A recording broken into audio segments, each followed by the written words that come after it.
Saya tidak pernah membayangkan, jangankan jadi sekda. Waktu itu jadi kadis saja tidak ada dalam benak saya. Kalau miskin ekstrim, ya faktanya ada, pemerintah tidak tinggal diam. Kita kerja. Bagaimana meningkatkan pendapatan, bagaimana mensejahterakan masyarakat. Dari jalur pendidikan, jalur kesehatan, bagaimana menjamin kesehatan masyarakat kita. Selamat datang dalam podcast Cerita dari Matim. Podcast yang akan menyajikan berbagai informasi terkait pembangunan di Manggarai Timur. Tamu pertama untuk podcast Cerita dari Matim adalah Insinyur Boni Hasudungan Siregar, Sekretaris Daerah Kabupaten Manggarai Timur. Beliau menjabat sebagai Sekretaris Daerah sejak tahun 2019, menggantikan Sekretaris Daerah sebelumnya Bapak Mateus Olabeda. Pak Boni dilahirkan di Palembang pada 1 Juni tahun 1966. Cerita beliau tentang Manggarai Timur dan kehidupannya sehari-hari akan kita bagikan bersama dalam podcast Cerita dari Matim kali ini. Bersama saya Jenny Wajong, selamat menyaksikan.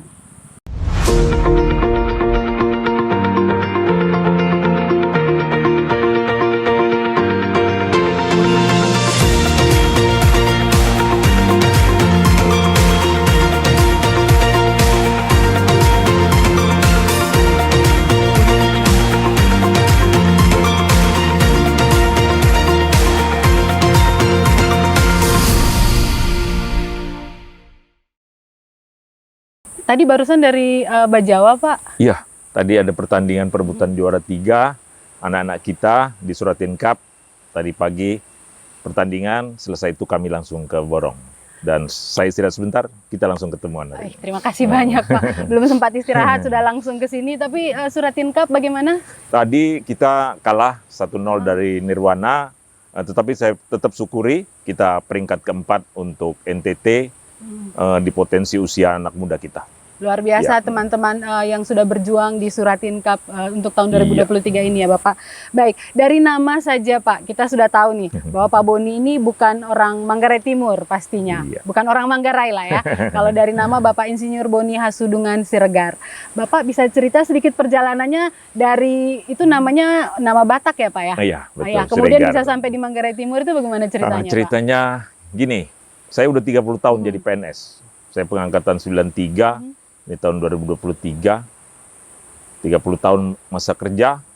Kalau merantau itu 30 tahun juga, persis bulan ini. Dulu saya meninggalkan Sumatera itu November tahun 93, menuju Timur-Timur. Ceritanya waktu itu saya diterima sebagai pegawai negeri sipil di Departemen Dalam Negeri di Jakarta, di pusat. Kemudian saya ditempatkan di Timur-Timur, 93, sampai dengan Timur-Timur lepas. Kemudian saya memilih untuk melanjutkan pelayanan saya, pengabdian saya di Manggarai. Ceritanya seperti itu. Sampai kemudian di tahun, saya efektif yaitu 99 akhir lah.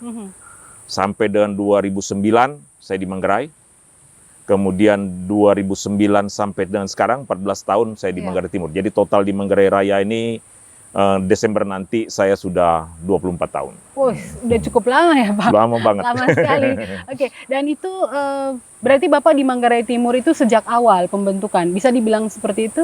Ceritanya gini, kalau penempatannya tidak. Tapi saya ikutin dari awal. Dari pelantikan Bapak Penjabat, Bapak Pranswan Juleok, begitu beliau dilantik, beliau minta saya mendampingi beliau, membantu beliau, walaupun saya belum ditempatkan di sini. Itu tahun 2007, saya waktu itu setiap beliau ke Jakarta kemana dalam persiapan, saya ada bersama beliau. Tetapi waktu itu Bapak Kris belum memberi kesempatan kepada saya untuk saya langsung pindah ke sini. Saya efektif di sini tahun 2009. 2009. Tapi September. Semua proses sejak awal? Iya, saya ngikutin, saya berproses. 2009 juga Manggarai Timur masih bayi lah ceritanya Bapak ya. Nah, bisa tidak sedikit bercerita kalau sampai dengan hari ini perkembangan Manggarai Timur dari tahun 2009 lah, atau 2007, 2008, 2009 dan hari ini. Ada perubahan yang signifikan atau Bapak merasa begini-begini saja kita? Perubahannya sangat ya. Kalau kita ngikutin, saya mulai dari anggaran deh. Anggaran tahun 2009 itu di kisaran 250 miliaran loh. Besar juga ya. Kalau dibandingkan dengan sekarang, ya sekitar 1/5, 1/6-nya malah. Kita kan, APBD kita kan sekarang 1,2 triliun. Itu terasa sekali. Kemudian dari banyak aspek. Pendidikan. Dulu, contoh, angka partisipasi murni SMP saja. SMP lah yang paling ini. Itu di bawah 50%. Sekarang udah mendekati 100%. Artinya, itu anak-anak kita mempunyai akses terhadap pelayanan pendidikan. Itu baru SMP, kemudian juga kesehatannya juga seperti itu. Dulu puskesmasnya masih belasan, sekarang kita 29 kalau tidak salah, seperti itu. Itu semuanya. Infrastruktur juga seperti itu. Berasa sekali perubahannya. Berasa sekali. Jadi setiap kita sudah 3 kepala daerah ya. Dari Bapak Profesor Panjuleok 1 tahun lebih. Ya. Beliau menyiapkan dari tidak ada. Beliau punya jasa itu. Kemudian Bapak Yosef Cote hampir 10 tahun. Karena terakhir-terakhir beliau mengundurkan diri. Di situ juga beliau meletakkan dasar pembangunan, pendidikan, kesehatan, dan juga infrastruktur. Dan Bapak Ande Agas melanjutkannya. Ya. Beliau sekarang akses jalan antar kecamatan segala macam, ya semua merasakan perubahan itu. Iya, semua merasakan perubahannya. Harusnya semua bisa melihat itu ya. Harusnya seperti Pembandingnya itu. Tahun 2007 dan hari ini itu luar biasa sekali ya Bapak. Betul. Bapak Boni itu adalah salah satu, bisa dibilang saksi dan pelaku sejarah untuk pembentukan Kabupaten Manggarai Timur sampai dengan Manggarai Timur yang kita lihat hari ini. Nah, bicara soal menjadi sekda nih Pak. Sekda itu pangkat puncak, posisi puncak yang diimpikan banyak PNS. Saya juga. Nah, itu bagaimana itu Pak rasanya menjadi sekda di Kabupaten Manggarai Timur yang maaf, ceritanya kan Bapak bukan anak tanah nih. Ini bagaimana nih Pak? Gimana ya? Saya harus syukuri. Sampai ke titik saya tidak pernah membayangkan, jangankan jadi sekda. Waktu itu jadi kadis saja tidak ada dalam benak saya. Oh begitu? Ya, waktu itu saya berpikir, bisa nggak saya kerja 30 tahun? Saya hitung-hitung, waktu itu PNS kan 56 tahun, cuma 29, 28. Kemudian bertepatan saya ditempatkan di luar kampung halaman saya.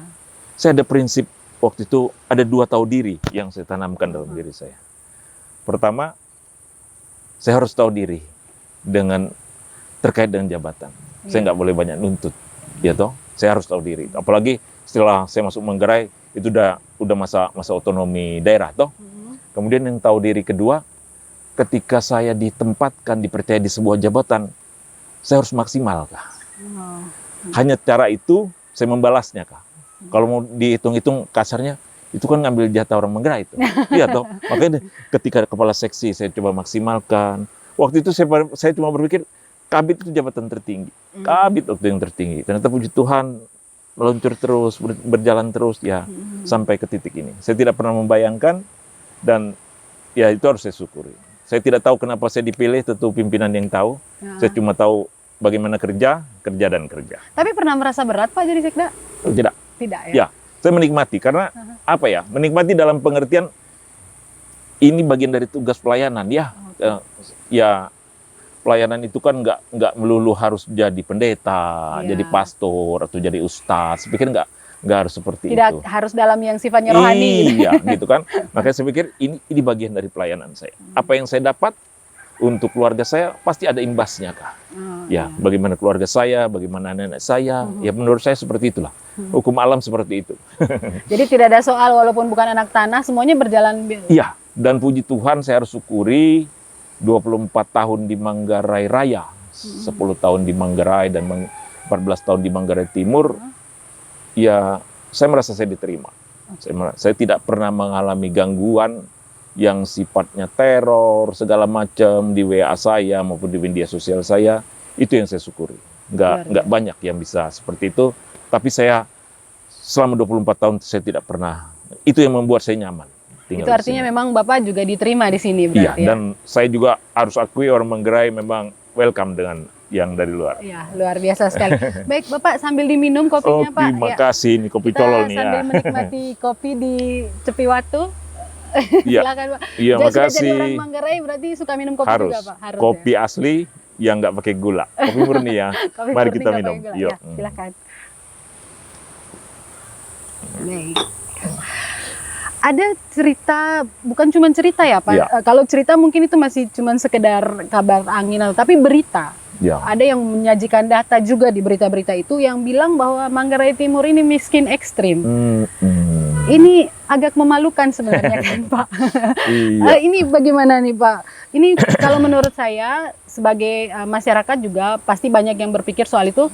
Iya. kata miskin itu kan agak menyakitkan. Betul. Seperti mengolok-olok, beberapa tempat juga bilang dalam berita cerita juga akhirnya orang mengolok-olok soal kondisi miskin ekstrim ini. Nah, bagaimana seorang sekretaris daerah melihat hal ini? Apakah memang kita semiskin itu di sini? Ya, gini ya. Saya harus cerita tentang kemiskinan ekstrim secara nasional dulu. Bapak Jokowi telah mencanangkan tahun 2024 Indonesia itu 0 miskin ekstrim. Kemudian oleh beliau dilakukanlah upaya percepatan penurunan kemiskinan ekstrim secara bertahap. Startnya di tahun 2021, 2022, 2023. Pada tahun 2021, ya, itu pemerintah pusat melakukan intervensi penekanan itu di 7 provinsi dulu. Padahal sebenarnya angka miskin ekstrim itu ada di seluruh kabupaten kota, di semua provinsi. Waktu itu Jawa Timur, Jawa Tengah, Jawa Barat, Papua Barat, Maluku, NTT. Jadi ada 7 provinsi, kemudian dipilih masing-masing 5 kabupaten. Termasuk Manggarai Timur. Iya, NTT pilihnya 5. Apakah bukan tapi itu tidak berarti yang termiskin ekstrim di situ. Ya, dipilihlah Manggarai Timur salah satunya untuk wilayah Flores. Kemudian sehingga secara nasional itu 35 kabupaten kota. Tahun 2022 dinaikinlah 22 provinsi di 228 kabupaten kota. Tahun 2023 ini itu sudah di semua kabupaten kota, di semua provinsi. Nah, angka miskin ekstrim Manggarai Timur ya tahun 2021 itu kalau untuk wilayah Flores ya masih ada beberapa kabupaten yang sebenarnya lebih miskin ekstrim dari kita dari sisi persentase. Di 2022 juga kita ada sedikit peningkatan. Agak menarik terkait ini, saya harus jelaskan kenapa kok fluktuatif sekali sih gitu kan. Ini terkait dengan kalau kita melihat kemiskinan ekstrim itu salah satunya adalah terkait dengan pendapatan. Itu kalau saya dihitung-hitung itu pendapatan per orang itu sekitar 11-12 ribu per orang per hari. Kalau satu keluarga ada 5 orang ya, 5 orang itu berarti sekitar 60 ribuan lah. Berarti satu bulan dia punya pendapatan di kisaran 350 ribuan per bulan. Toh? Per kakak. Nah, iya per kakak. Kalau dia anggotanya 5. Yang jadi persoalan adalah kenapa dia naik turun. Sebagian besar masyarakat kita di Manggarai Timur, di NTT, itu bergerak di sektor pertanian. Rentan sekali. Kita coba intervensi begini ketika cuacanya ada perubahan seperti sekarang ini. Kita kemarin intervensi di jagung tuh. Jagung ternyata nggak semua berhasil panen. Ya toh? Nah, itu pengaruh karena nanti ada korelasinya dia dengan pendapatan. Itu. Jadi kecuali di daerah-daerah industri segala macam, ketika daerah-daerah itu daerah pertanian, perubahan iklim, faktor cuaca ikut mempengaruhi pendapatan masyarakat dan ikut mempengaruhi seberapa besar angka miskin ekstrim di tempat itu. Jadi kita kayak seperti kena imbas pemberitaan karena pertama kali dikatain miskin ya. Padahal sebenarnya banyak tempat yang mungkin jauh lebih miskin. Tetapi karena Manggarai Timur yang pertama diberitakan miskin, jadi dibombardir lah itu. Jadi kita kena imbasnya. Sebenarnya tidak semiskin itu juga. Tidak. Tapi kita punya semangat kan. Kita tahu angka miskin, kita tetap turunkan. Salah satu upaya yang kita lakukan adalah jagung.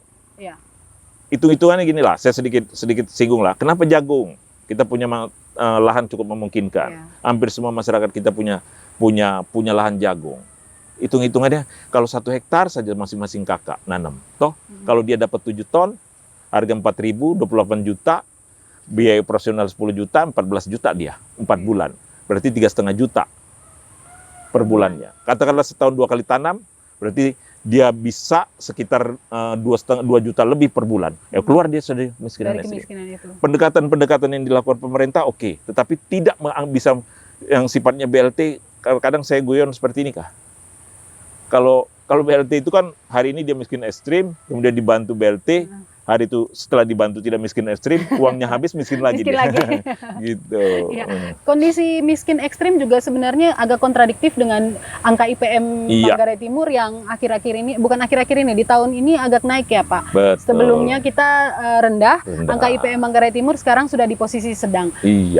Kontradiksi ini mungkin bisa sedikit dijelaskan itu bagaimana ceritanya ya Pak? Gini Kak, IPM itu dibentuk dari usia harapan hidup. Usia harapan hidup yang paling berpengaruh diantaranya kesehatan masyarakat. Iya. Ya toh.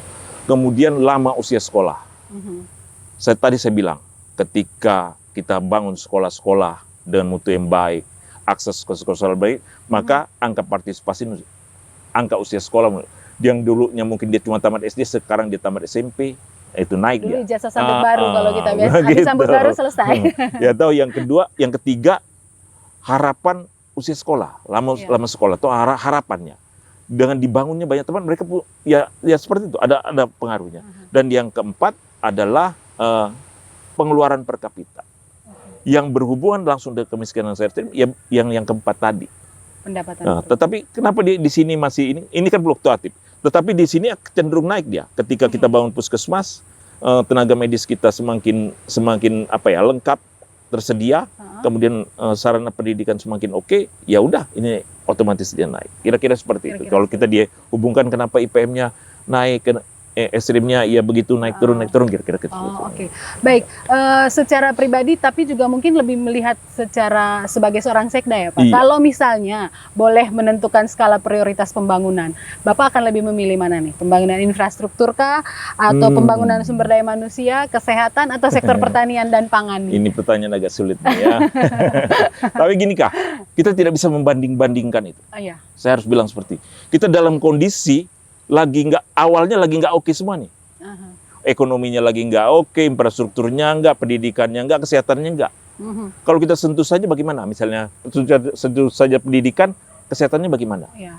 Ya toh, kita fokus tetap di IPM tadi tuh. Ada ekonominya, usia harapan hidup terkait dengan sekolah, kesehatan dan sekolah tadi. Lama kesempatan sekolah tadi. Ya semuanya jadi prioritas. Itu yang prioritas. Bukan berarti nggak fokus. Ketika kita tetapkan dia prioritas, ketika bangun jalan baru kita tentukan prioritas mana dulu ini. Ketika bangun sekolah mana dulu yang kita prioritaskan. Jadi semuanya kebetulan pemerintah menyiapkan anggaran dia. Ada dak jalan, dak SD, SMP, kesehatan dan lain-lain. Jadi semua prioritas, kemudian dari prioritas itu kita tentukan lagi. Ini duluan atau ini duluan. Kira-kira seperti itu. Jadi mengerucut, ada skala-skala prioritas yang kemudian dikerucutkan lagi ya, sesuai dengan kebutuhan dan kondisi masyarakat. Baik, bicara soal sejak tahun 2020-2021 itu pemerintah pusat sampai dengan pemerintah daerah, imbasnya itu mengencangkan ikat pinggang dengan luar biasa. Nah, tapi kalau melihat pembangunan, terutama pembangunan infrastruktur di Manggarai Timur, sepertinya agak masif ini di tahun 2022-2023. Gila bener ini jalan di mana-mana. Itu lagi-lagi kontradiktif Pak. Tidak ada uang tapi Manggarai Timur pembangunannya terutama infrastruktur itu cukup kencang. Bagaimana Bapak menjelaskan ini Pak dari segi data pembangunan atau dari uang? Kita dapat uang dari mana? Iya, oke ya. Ini menarik ini ya. Waktu itu Covid, kita di 5 tahun terakhir itu 2019 kita jalan nih. 2020 mulai terancam Covid sampai dengan 2022 ya mulai. Gambarannya begini Kak, kalau kita ngelihat APBD kita 1,1, 1,2 sekitar itu ya. Ya kita kerja maksimal. Kita kerja maksimal, kita atur strategi. Dengan kerja maksimal itu apa hasilnya? Ya insentif daerah kita dapat. Nggak semua orang kabupaten kota dapat insentif daerah. Kalau saya hitung-hitung sejak tahun 2020 sampai dengan 2023, total insentif yang kita terima itu 70 miliaran. 70 miliar. Saya ingat itu angkanya, 2020 itu 8 miliar lebih, 2021 itu 33 sekian, 2022 turun sedikit, di kisaran 1,8 atau 1,9, 2023 ini menarik, kita dapat dua. Satunya ini terkait dengan afirmasi, itu 21,5 miliar, dan di tengah jalan ada pemerintah ada insentif untuk kinerja tengah tahun. Kita dapat 5,8 atau 5,9. Saya total 70 miliaran. 70. Tapi mohon maaf Pak sebentar. Itu insentif daerah itu dikasih kenapa? Kenapa tidak semua daerah dapat? Iya, karena kita kerja keras, maka ada insentif. Jadi itu seperti hadiah. Iya. Tapi terukur gitu Kak. Misalnya kayak gini, terkait dengan afirmasi kemarin jelas. 5 tahun berturut-turut WTP skornya sekian, 4 tahun skornya sekian.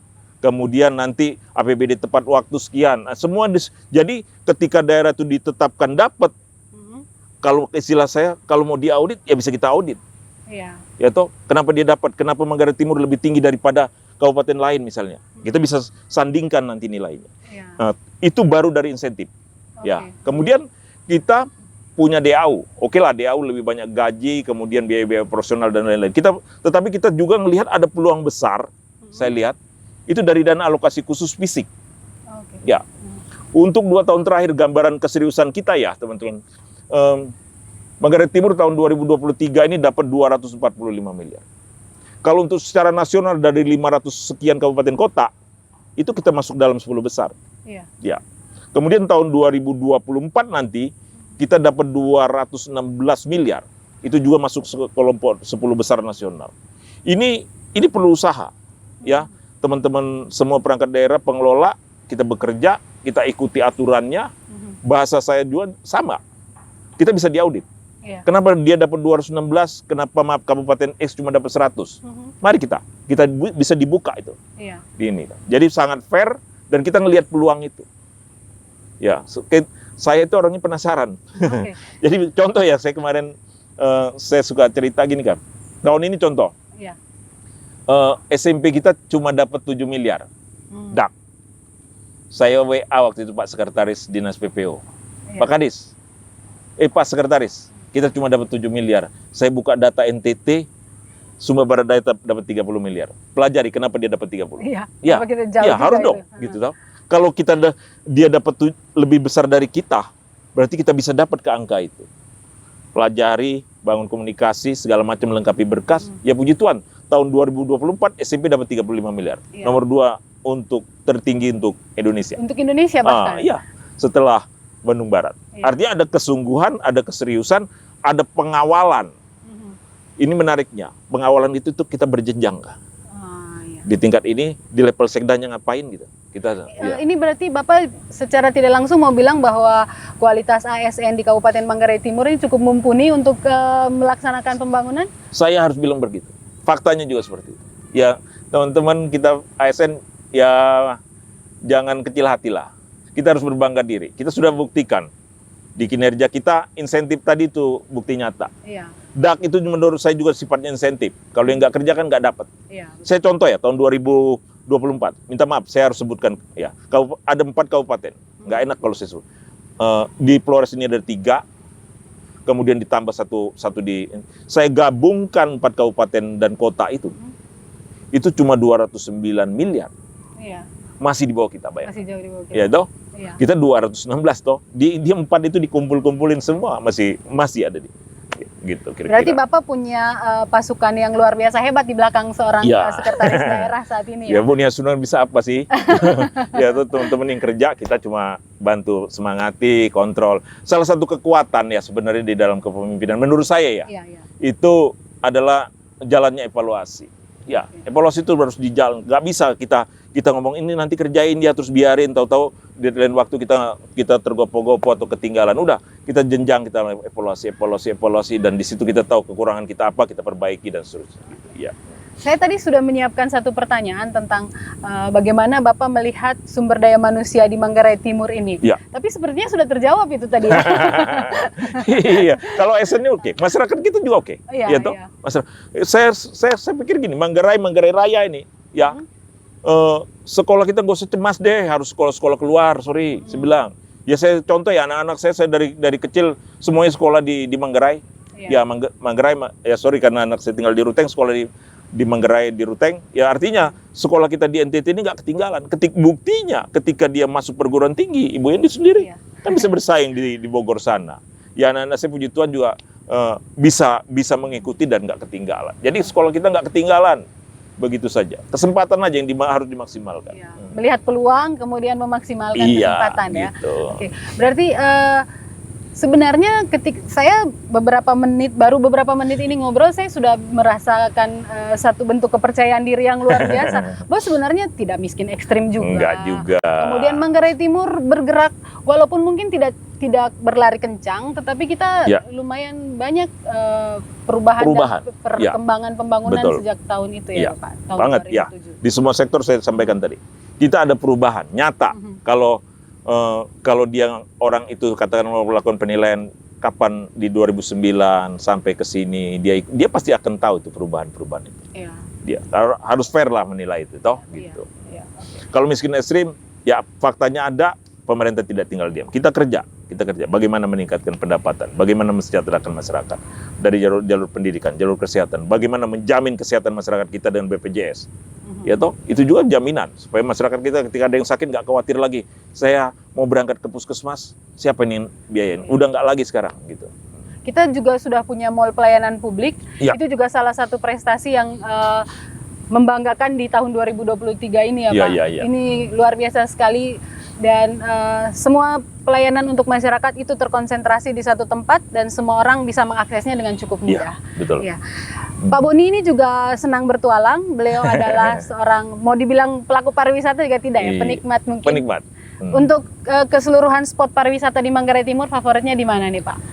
Saya ini kan suka itu daerah yang air terjun, yang ekstrim-ekstrim ya. Iya. Itu di daerah Pocoranaka itu banyak yang tempat yang bagus punya. Ini belum keluar semua ini kesempatan kita. Ini kita baru pantai, ada air terjun yang di Cuncarede, segala macam deh, banyak saya sudah kunjungi. Saya pikir gini kah, untuk pariwisata ini mari kita sama-sama promosi. Ya, kita punya potensi. Kemudian ada Labuan Bajo, kita nggak boleh tinggalkan Labuan Bajo. Iya. Titik startnya itu di situ loh.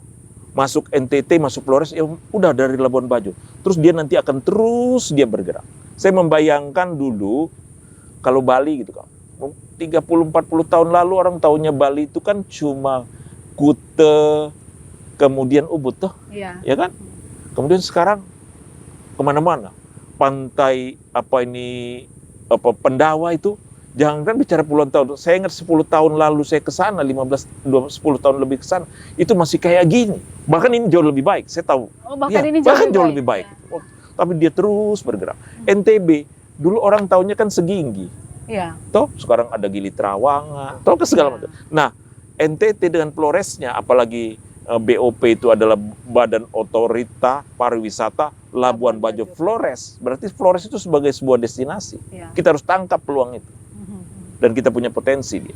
Oke. Kita punya sumber daya Iya, alamnya, sumber daya ada. manusia juga tadi sudah dijelaskan sangat bisa bersaing. Jadi harusnya kita tidak punya kendala soal itu ya. Harusnya tidak. Tinggal bagaimana semua bergerak.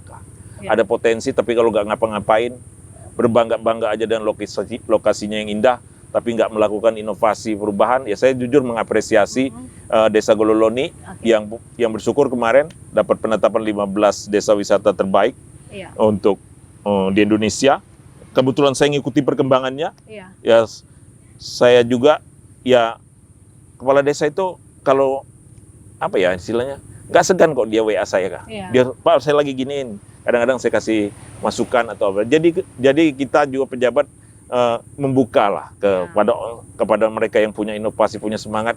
Mereka jangan dibuat mereka sungkan, segan menghubungi pimpinannya gitu kan. Nah, ini salah satu hal yang juga menarik dari seorang sekretaris daerah Bapak Boni Hasudungan adalah kemudahan untuk berkomunikasi. Kami sebagai bawahan, sebagai staf, bahkan masyarakat juga boleh langsung WA ke Pasekda. Tidak ada batasan yang terlalu jauh antara Bapak sebagai pejabat dan sebagai rekan kerja, sebagai teman juga. Sangat luar biasa. Terima kasih banyak untuk itu Pak. Iya. Saya pikir ASN yang kuat juga karena itu ya. Baik, tapi bicara soal pengembangan pariwisata, kemudian itu kan pasti akan identik dengan iklim investasi. Iya. Dengan kondisi saat ini, iklim investasi di Manggarai Timur bagaimana Pak? Gini kak, kalau untuk pariwisatanya ya, kita kan pariwisata berbasis masyarakat, berbasis desa. Investornya siapa? Investornya orang desa. Itu saja. Nanti penginapannya dibangun dari homestay yang ada di situ, tinggal bagaimana dikemas dengan baik ya. Kemudian bagaimana investor-investor yang lain yang bergerak di industri dan lain, kita membuka peluang itu. Salah satunya sebenarnya membangun mall pelayanan publik. Itu bagian dari kemudahan teman-teman mengakses itu. Memang hari ini belum terlalu banyak investor yang masuk ke Manggarai Timur. Tetapi dengan kemudahan, dengan terus kita berpromosi, dengan pejabatnya, pemerintahnya, dinasnya juga ya nggak jaim, welcome dengan mereka, ya menurut saya mereka nanti akan nyaman berinvestasi. Nggak dibuat sulit, istilahnya jangan yang harusnya mudah dipersulit, atau harusnya sebaliknya. Yang sulit kita bikin mudah. Kita bikin mudah. Selama Cepat, semuanya kira-kira. sesuai aturan tentu Iya saja, gitu. ya. Iya, harus begitu dong. Harus kita, dalam koridor kita aturan. sesuai regulasi toh Iya. gitu. Bagian dari reformasi birokrasi di Manggarai Timur adalah kemudahan untuk memperoleh informasi dan pelayanan publik, tetapi semuanya tetap dalam aturan. Iya. Pertanyaan penutup nih Pak. Iya. Apa kabar Kota Borong? Borong gini ya, memang setelah usianya yang ke berapa sekarang? 16. Ya, 16 tahun. Ya, Kita masuk 2007 16 tahun. memang belum banyak bertumbuh ya. Saya harus sampaikan gini Kak. Waktu kabupaten ini mulai dimekarkan, kita berangkat dari semuanya serba terbatas. Pendidikannya saya kasih gambaran seperti itu, puskesmas segala macam, infrastruktur jalan, air minum. Kita fokus dulu lah. Jadi kita merata pembangunan ini di 12 kecamatan, ya. Kita merata dan tergambar. Nggak terlalu ekstrim perbedaan antara Borong dengan tempat lain, apalagi di jalan-jalan penghubung. Toh, ya ke depan kita mulai prioritaskan. Memang untuk jalan-jalan dalam kota oke, tapi kan bicara kota tidak cuma jalan, toh. Iya. Ya, air minum juga sudah kita pikirkan bagaimana air minum itu terselesaikan. Ya, kita dari pinjaman daerah juga kita kemarin sudah siapkan nanti. Oke, kemarin pinjaman daerah karena ada penurunan nggak ada, kemarin dari insentif semua kita siapkan. Kota Borong, saya berharap nanti di periode berikutnya di pemerintahan Bupati terpilih menjadi bagian dari prioritas karena ini juga wajah kabupaten ini. Iya, Ya, gitu. Itu menjadi pertanyaan banyak orang soalnya. Apa kabar dengan wajah cantik ibu kota kabupaten? Bukannya belum tersentuh ya Pak? Iya, bukan. Belum bukan saja. Iya, karena ada prioritas yang saya sampaikan tadi. Iya. Semua prioritas, tetapi kelihatannya kita benahi yang tadi itu. Dan puji Iya. Tuhan, itu kan sudah mulai nampak tuh perubahan Iya. itu. Gitu. Supaya juga nanti bukan cuma Borong sendiri yang menonjol, Iya. mungkin seperti itu ya Pak? Iya betul lah. Kan orang ke sana mudah nanti jangan sampai Borongnya aja yang indah, tapi begitu masuk kecamatan ancor. Gitu. Kita membangun dari luar ke dalam. Kalau Iya. mengutip istilahnya Bapak Ande Agas. Iya betul Ya, betul. Bupati Manggarai Timur. Baik, terakhir Ya. mungkin ada yang ingin disampaikan satu kalimat saja untuk Manggarai Timur di hari ini dan Manggarai Timur dari kemarin dari seorang Boni Hasudungan. Manggarai Timur itu oke, dan saya yakin semakin hari semakin oke. Mantap. Gitu. Ya. Terima kasih banyak Bapak untuk hari ini kesempatannya bisa datang bersama kami dalam podcast Cerita dari Matim. Iya. Terima kasih sudah meluangkan waktu. Terima kasih juga sudah berbagi banyak sekali informasi yang menjawab banyak pertanyaan yang ada di kepala masyarakat Manggarai Timur selama ini. Terima kasih semua. Ya. Baik. Oke, makasih. Itu demikianlah tadi percakapan kita, perbincangan kita dengan Bapak Insinyur Boni Hasudungan, Sekretaris Daerah Kabupaten Manggarai Timur.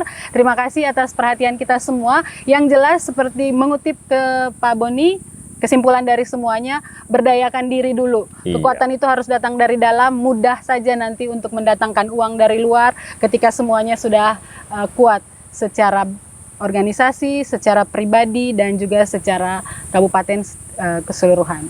Terima kasih banyak Pak. Terima kasih. Selamat melanjutkan aktivitas. Kami pamit, sampai jumpa dan salam dari Borong.